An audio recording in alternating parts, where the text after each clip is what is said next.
So our next speaker is here from Switzerland. You know, Stefan is definitely known in the community. He does a lot of stuff. I met him again at DEF CON this year. I've met him a couple of times already. He keeps telling me Swiss chocolate is better than Belgian chocolate, but don't believe him. Yeah, it's mixed opinions in the room, I see. Mixed opinions, all right. He will give the same talk as he gave in 2009. 11, sorry. But he's a pen tester, and the talk will be about pen testing as well, I think. A lot has changed, but a lot has stayed the same, so I'm curious to see how it turns out. Hope you like it. Thank you so much. Wow. Right, so 130 BPM is a healthy resting heart rate, right? No, I'm super excited about this particular talk, especially because of the concept of retro talks. It's great for me to be back after such a long time. BruCON to me always feels like coming home, even if I'm just here as an attendee, even more so being able to present something that I did such a long time ago. The road to BruCON for me was a bit rocky, so I got the confirmation of the talk like long ago, and I started actually preparing, against my usual instincts, I started preparing those slides, like the updated slides, fairly early. So we got about 60–70% done, and then I sort of started slacking. And about a month ago, I was like, yeah, I'm going to finish those slides. And then I came down with the stomach flu, and I was like, okay, that's crap. I'm going to spare you the details. And then I was getting better, and I was like, okay, cool, let's do that. The weekend was coming around, 2 weeks left, approximately, no, 3 weeks left before BruCON. And then, like, I had a migraine. I was like, cool, 2 of the 3. And then last week I ended up with a severe flu, so that's why my voice is still not entirely back. But I'm happy to have actually made it here to Ghent to present this, and I hope you enjoy it, and I hope we can have a discussion about this. So, this is me. I was introduced by a dinosaur, a dragon, Godzilla. I don't know the official specification here. This is my sort of professional background in a nutshell. My way into this community and into this industry is very similar to a lot of people my age that still work in this industry. I was super into computers as a child growing up, much to the dismay of my parents who owned the computers I was tinkering with. I was part of the local scene. I grew up in a sort of undisturbed yet very slow internet, and I was really interested in information security. I studied IT, and I joined a small consulting company in the early 2000s that a bunch of people I've met before actually founded. That would be skipped there. Now, yeah, it's almost 2020 and I'm still with them. I actually own part of the company, and our main business to this day is penetration testing. So this is a topic close to my heart. I'm also quite involved with our local DEF CON chapter in Switzerland, DC 4131. We run monthly meetups, stuff like that. So if you're in the area, please drop by, that would be cool. In this capacity, I'm also one of the organizers of Area 41, another conference. I'm not going to advertise for the sort of the competition here, but it's happening again in 2020. So if you want to drop by, that would be cool. And probably most relevant for this particular talk is my involvement with the Penetration Testing Execution Standard, short PTES, which was a motion that we sort of started to do I don't actually remember, I think that was about 10 years ago, because a lot of us were fed up with a lot of problems regarding taxonomy and sort of what a pen test should entail. And that was also the source of inspiration that like sort of came as the source of inspiration for this presentation that I gave. It has actually been over 2,500 days since I gave this presentation in Brussels at the location with over 9,000 entrances. To put that into perspective, when I actually gave this talk, everybody was super stoked for the release of this device. Yeah, it's the iPhone 4S. It came out in October, just after the conference. Also, as a small reminder, the exact day I gave this presentation was the day the US Army ended its Don't Ask, Don't Tell policy, which goes a long way to show you that we were really living in a very different time back then. As a visual sort of comparison to when that happened,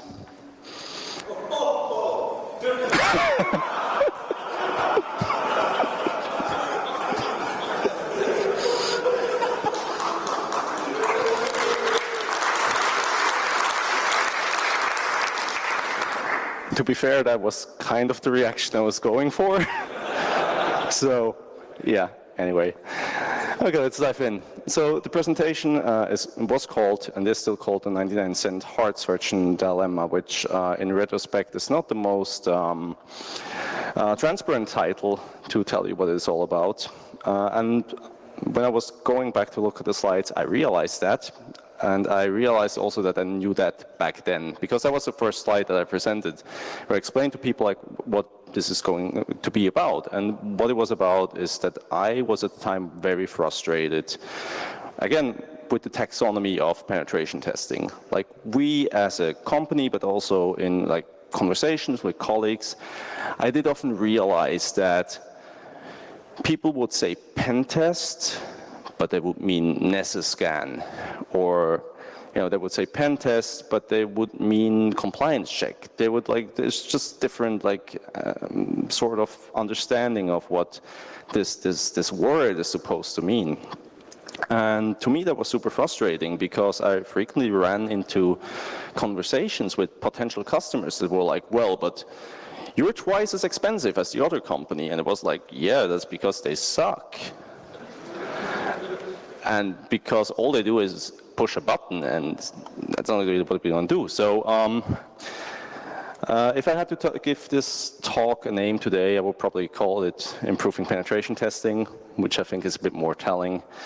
But I had this slide in there where I sort of was making the connection. Do people still know who Gregory D. Evans was?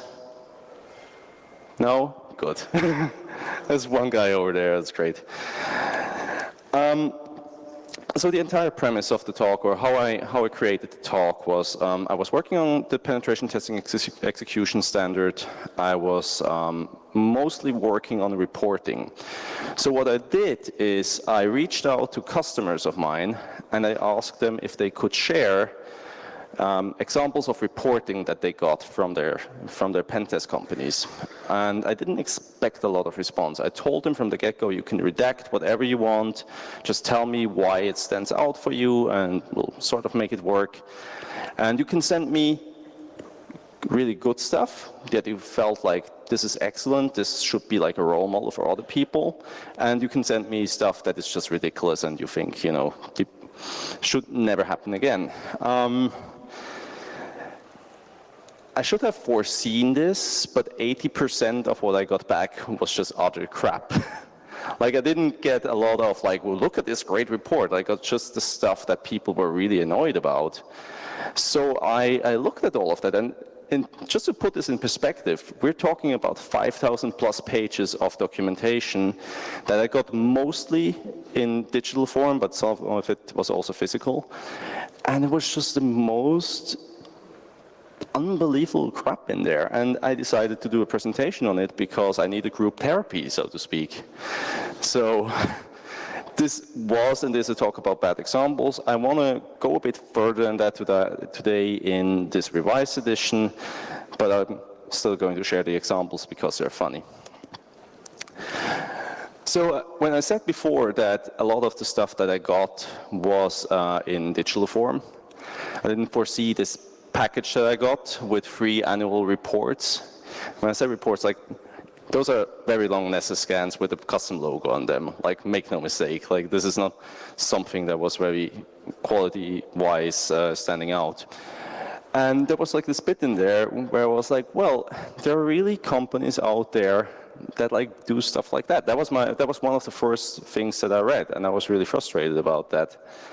And I thought like, well, maybe it's a quirk, and if the company delivered outstanding work, like content-wise, it would have been probably okay. I would have been willing to swallow this pill of having to pay for a PDF, but it was not. So that was a good first entry into like this study of reports. When you looked into some of the reports, this is actually a crowd favorite. And let me quickly ask, like out of the people in this auditorium, has any one of you seen the original talk in 2011? It's you, 2, 3, 4. Okay, cool. Okay. The usual thing I get when I talk about this talk is like, yeah, right, bombs. I see you grinning. And that's because of this. This was a pen test report issued by a German company that does not exist anymore. And it was about the cross-site scripting vulnerability they found. And in this like reporting bit, there were like those 4 wingdings or webdings, I don't know, bombs. And my immediate question was like, what the hell does that mean? Like, I mean, I had a hunch, like, it's probably some sort of severity or something like that. And I actually asked a bunch of people. I actually asked during the presentation, like, can anybody tell me conclusively what this means? And so far, nobody has gotten it wrong. But if anybody wants to try, that wasn't in the original presentation, be my guest. Anyone? What are bombs for? Just shout it out. It's fine. Yeah, severity. But what on what scale? Is it 1 to 3? 4 out of 3? 1 to 5? Like, you could, like, my guess was, yeah, it's some sort of impact metrics. Probably translates in some way to like either CVSS or just low, medium, high, what do I know? So I went all the way through the report, and luckily there was like a chapter that was titled How to Read This Report, which is necessary. And here's the exact quote translated. And I'm going to give you a couple of seconds to peruse that.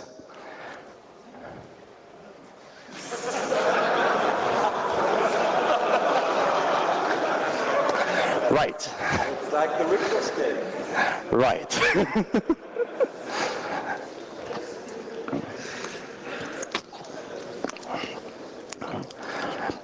I think enough time has passed since 2011, so we don't really have to have the conversation as why this is horseshit. But, I mean...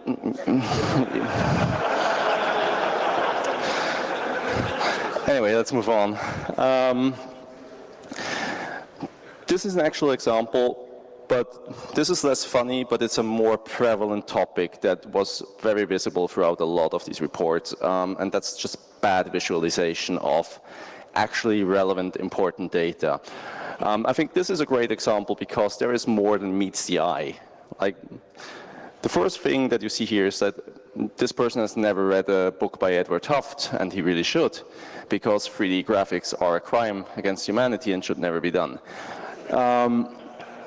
The second thing is like, if you're a security officer and you're getting a report with 1,400 low vulnerabilities, I really have all the sympathy in the world for you, because it's just banner grabbing, information disclosure, oh my god, there's a HTTP trace function enabled, it's all great.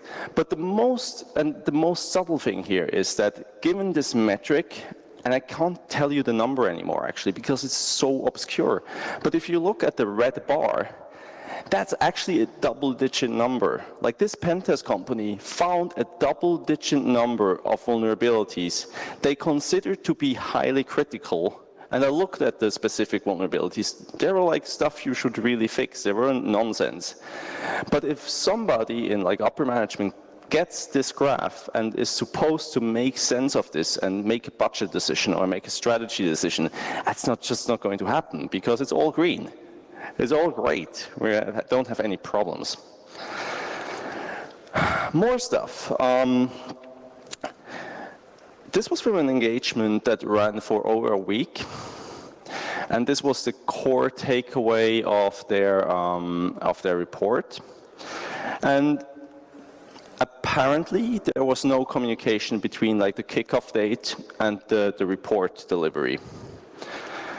And like at least half of you already know what's happening here, right? Firewall was closed. Nope, but good guess. Like somebody made a typo. I mean, I'm glad you're entertained, but I would be pissed.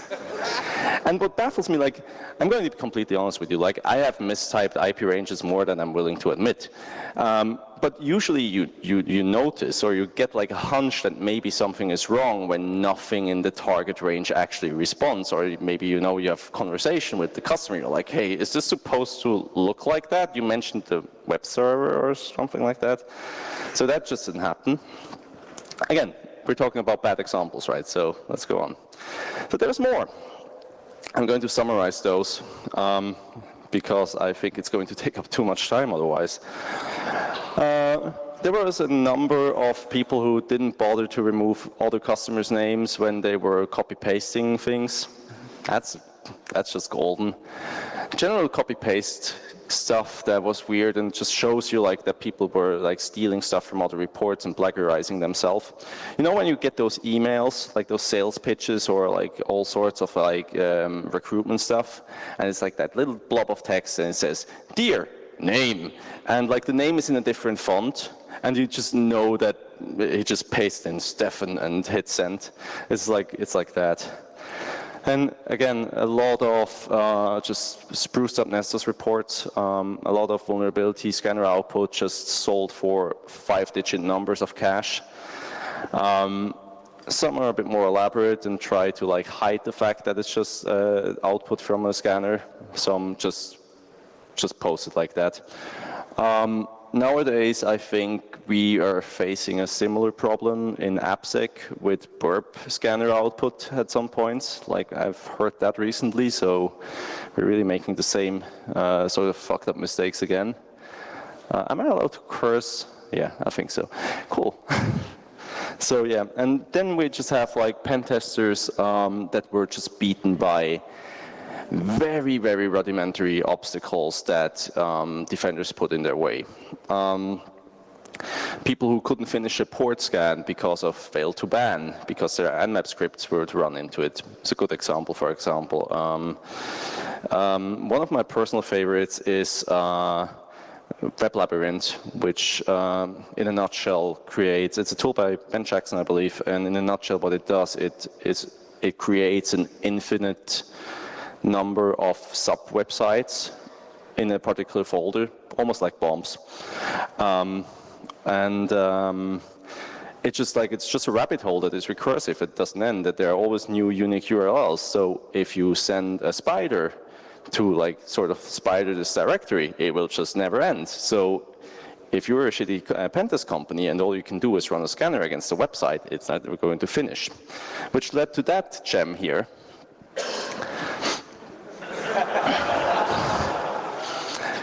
Yeah. I know this is funny. I know, like, that's why I included it in the updated talk. Like, it's funny to look at other people, and it's funny to sort of assume that we all don't make mistakes and that we all can do everything just better. But I think things are not quite that easy.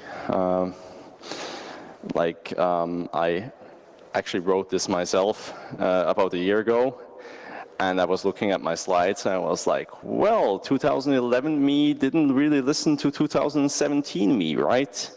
So I want to try to finish this talk, or like to use the rest of the time I have in this talk to steer this in a bit more of a constructive direction. There are still some examples coming up, but like, let's see where these things come from and why they are so problematic.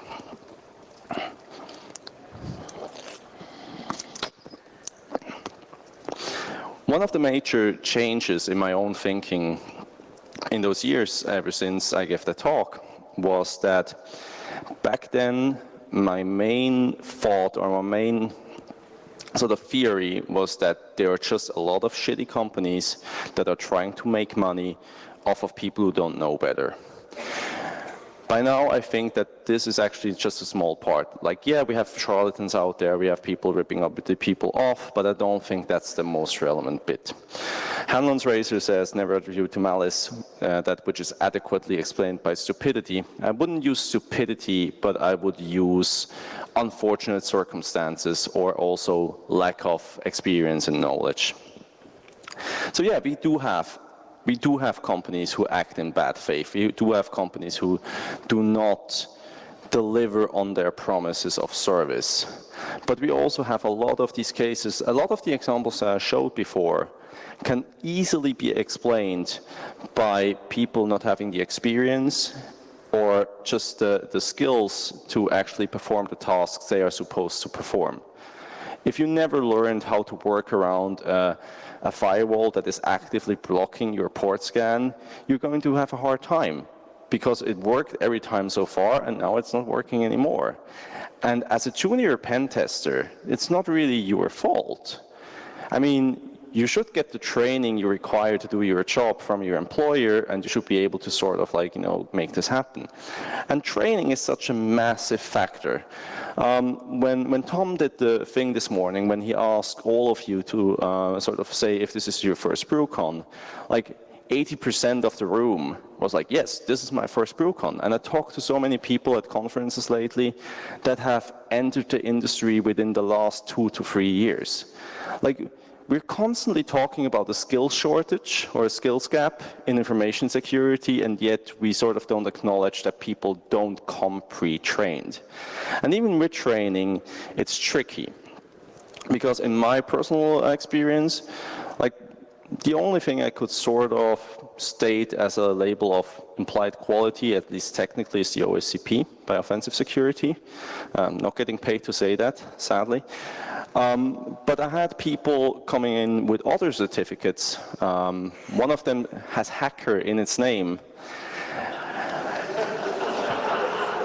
And they consistently underperform in a very specific, easy to pinpoint way. So the way we do recruitment at Skip is we run them through a series of challenges. We don't always use the same ones. If you want more details, there's a prolonged Twitter rant that you can peruse. But anyway, the thing I noticed about candidates with that particular certificate is that no matter what you would give them as a target object, be it a website, be it a client device, be it a server with network services running, they would always run and go and run Nmap as their very first step. It's an automatism. It's like a taught automatism that just shows bad training, and it shows a lack of creativity, which is hard to have as a pen tester. And then last but not least, let's not neglect that there is, in fact, human error involved.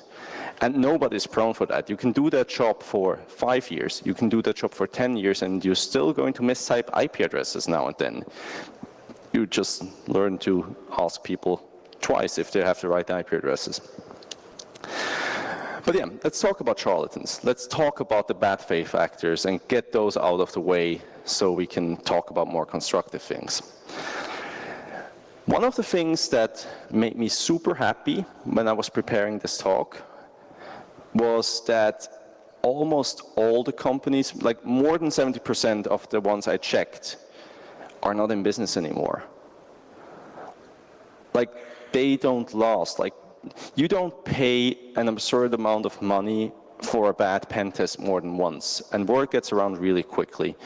I do a good chunk of my work in Switzerland, which, as you may know, is a very small country with a very small community, and it's impossible to deliver the type of stuff that I showed before consistently over years and still have work.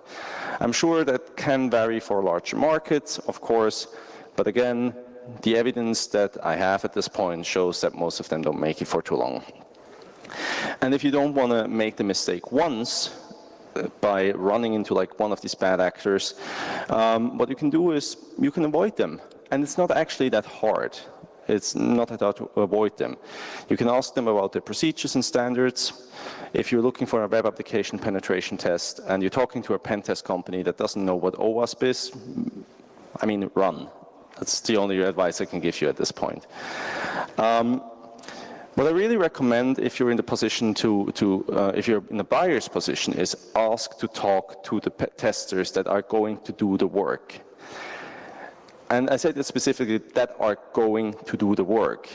Don't let them push like their poster child ahead and be like, yeah, he spoke at DEF CON, and then like have some junior consultant do your test afterwards. It doesn't really work. But when you get to talk to the testers, it gets a lot easier to sort of divide the good ones from the bad ones. One thing, and I know that some people disagree with me on that, I'm personally big on community participation. I think it shows a certain commitment to our trade and what we're doing. When you have people that volunteer a chunk of their time, professionally or privately, to involve themselves in conferences like this, or go to meetups, or just foster knowledge exchange on a personal level. And it's my experience, I have helped people recruit pen testers in the past. It's my experience that these, the people that care about the community are usually the ones that deliver better results and better growth over a longer period of time. A bit more conclusive is the bit about sample deliverables. I recommend that you look at those very closely. I shouldn't be telling you this because I personally hate to prepare sample deliverables for my customers. It's one of my least favorite things to do, but it's super important if you're in the buyer's role, because it just helps you to evaluate what you're going to get, and it also gives you something to hold your pen tester accountable to. When you get a sample report where every finding is detailed super nicely with like mitigation actions and like super nice ratings and so on, and your report doesn't look like that, that's something you can use to like build pressure and be like, hey, this is not what we agreed upon. So I really agree, really suggest that you do that. And yeah, if you're in a buyer's position and you're talking to a pen tester and you just don't feel right, be ready to walk away. There are so many companies doing penetration testing now. If it doesn't feel right for you, don't bother. It's fine. So let's go on the other side of the spectrum for a second. Let's go to the attackers and the people actually doing the testing. How many of you do some sort of offensive work? Raise your hand, please. Wow, that's a lot. I'm painting with a very broad brush here, but I think that this is true for a lot of people, at least that I worked with.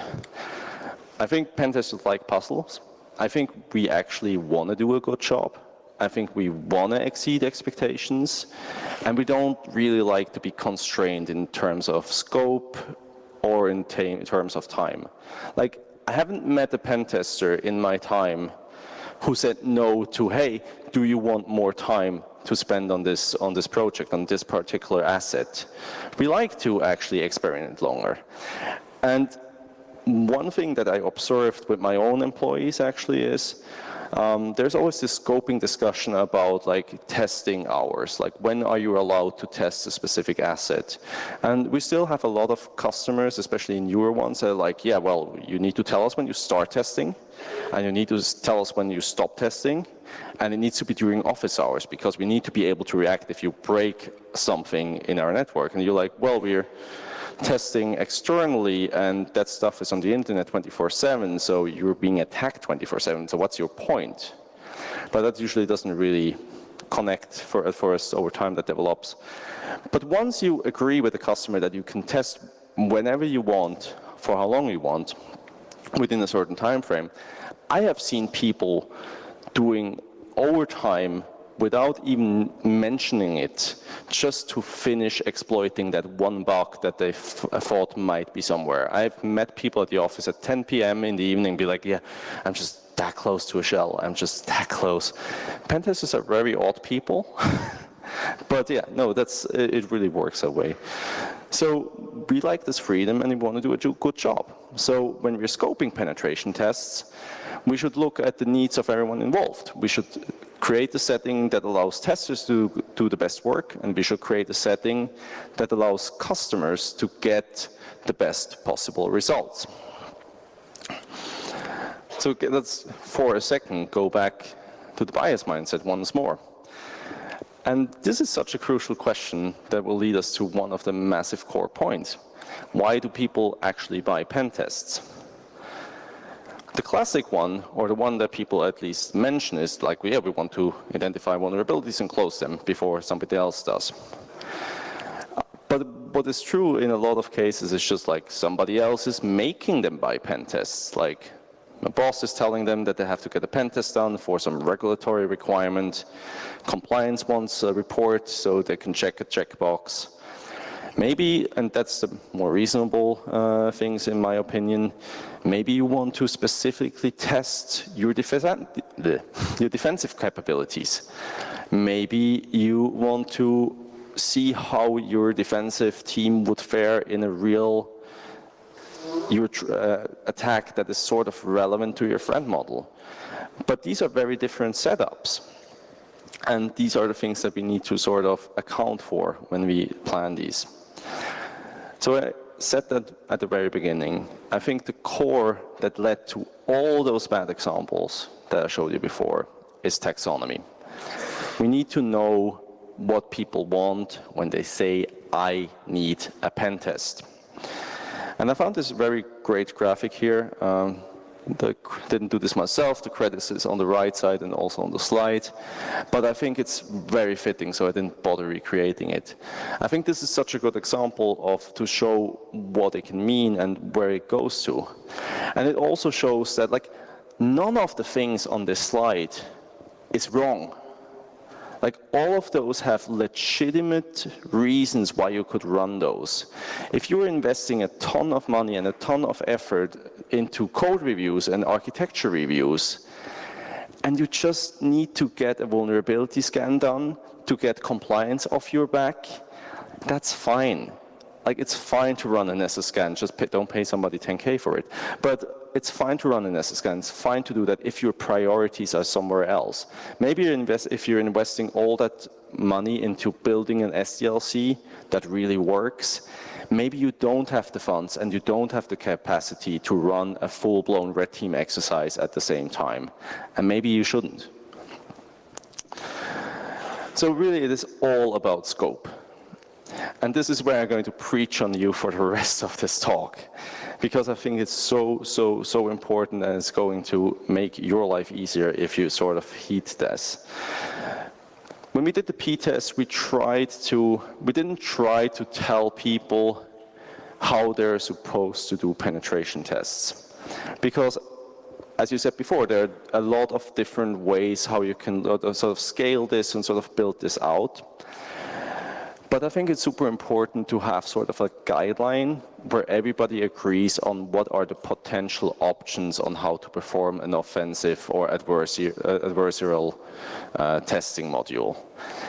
And I think what we achieved with the P-test is that we actually did that. We did it to the point where it's adapted into PCI and where we have a common understanding what could constitute the single modules of a pen test.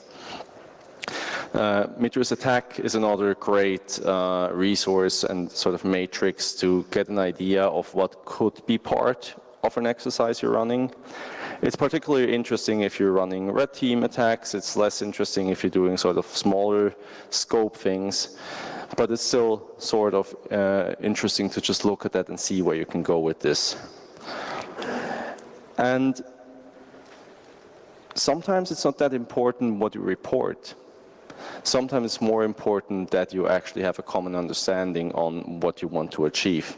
So what I experienced a lot during the last couple of years where we ran a lot of larger scale exercises is the more you collaborate with your customers and the bigger your assessments get, the less relevant the reports get.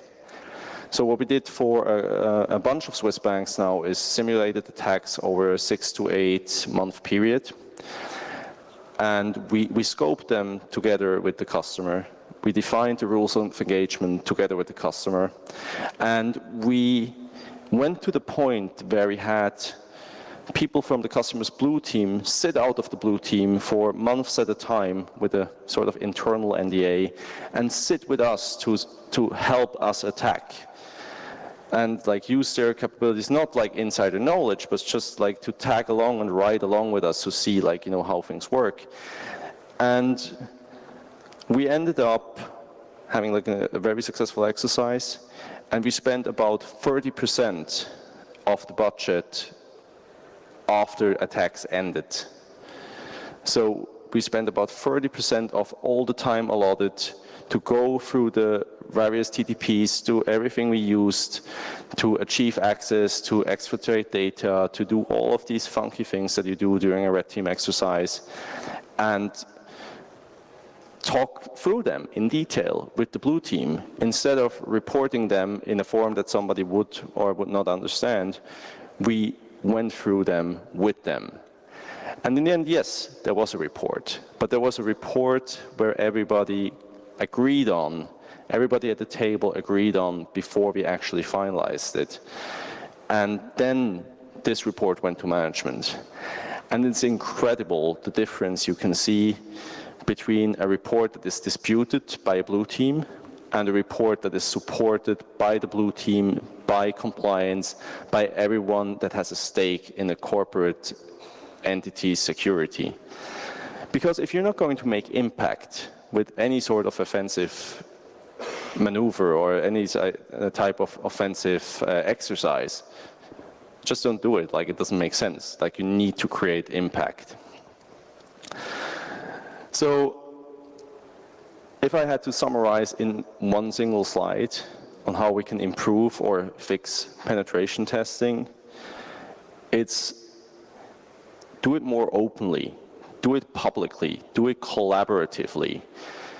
Don't go to a kickoff meeting, define the target, and then go into your little dark room and type away and hack away and then come out with a report in the end, but work with the customer. Work over a prolonged period of time, work with clearly defined scopes that allow for adaptation as you go along, and that allow the customer to do its share within this process.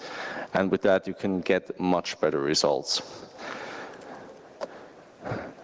When I say about, when I tell you about communication, when you actually get to talk to management, when you actually get the chance to communicate vertically in an organization, maybe consider doing it in a way they understand, and maybe don't do this, which is another bit of an actual report that apparently never found any audience.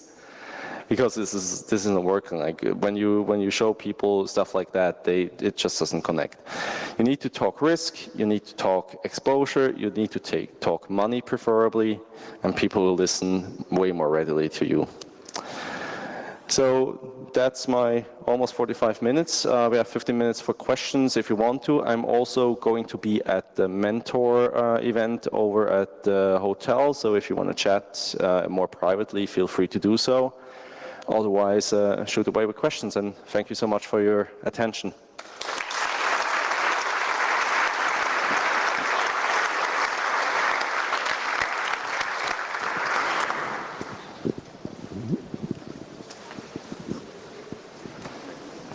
Anything? Anyone? On my way.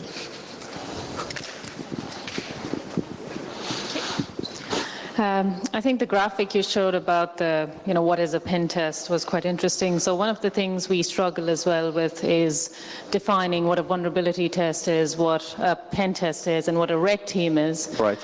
So the clients have their own definitions, and most of it they call them pen tests. Mm-hmm. But as a security person, I'd be curious to know, how would you differentiate between a pen test and a red team? Like you said, you do a pen test over 6 to 8 months. So my background is that I do work in information security, so I would have thought that would be something more like a red team. Mm-hmm. But I'd be curious to hear, what would you define as a pen test versus a red team engagement? Mm-hmm. What is the difference between a red team and a pen test engagement? The question is does my definition really matter? Because there are as many definitions out there at this point as you can count. personally, I would much rather have this talk with the client every single time when we start the exercise, because in my experience, what happens more often than not is that the customer comes with a term that he feels is right for him, and I don't want to start with no. Like, I don't want you to come in and be like, hey, I want to do a red team exercise, and you tell me about it, and I'm like, well, actually, that's not a red team exercise. I think that's a bad start for like any sort of like cooperation. I think you can point it out. You can be like, well, this is generally more on the scale of a pen test, but like, yeah. For me personally, just to answer the question, nevertheless, my definition of red teaming includes all domains. So it includes physical, cyber, everything you can think of. And it also includes social engineering by default. It also includes, as I said, physical, like attempts to get into the premises, like Sharon outlined it before with the physical social engineering part. It just needs to be a really full scope, and it also needs to be based on the actual threat model of the organization. Like, I don't think a red team should look for technical vulnerabilities. Like, for me, a red flag that tells me that somebody doesn't want the red team exercise is when somebody comes to me and tells me, hey, we want to see if you can get domain admin. Like, nobody gives a shit about domain admin in business terms. Like, of course it's your keys to the kingdom, that's great, but that's not a valid flag. Like, you're mostly looking for business data or for some way to interact with the business in a way that could be detrimental to their success or growth. And I think that's where I personally would draw the line. But again, I think my opinion really doesn't matter. More questions?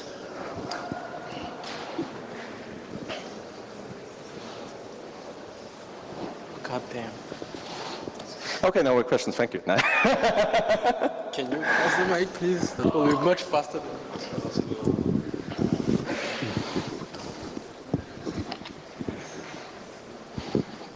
I disagree with your comment regarding red teaming, but that's fine. Another matter.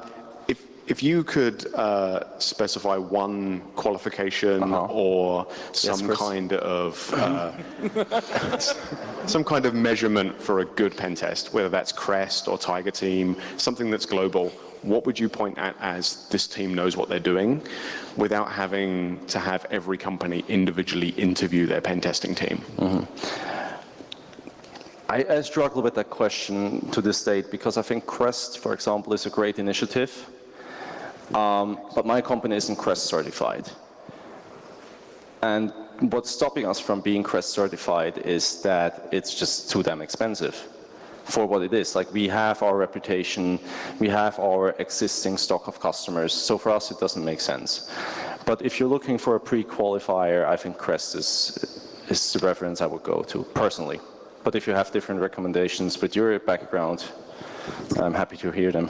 It was a trick question. There's no right answer on that one. It's, for example, Crest certification is not big in certain areas. So outside of the UK, outside of Australia, you can't necessarily find a Crest certified testing team in China or India. So yeah, but again, I think like no answer is not a valid answer. Like, you know, you want to get as close as it gets to something that has any shimmer of meaning, and I think that for some people that applies to Crest, but for some other people, if you're sitting in China, it maybe doesn't.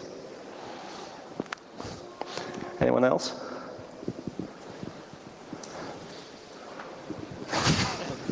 So how much do you charge for pen testing? For you? I think there was one here. Yeah.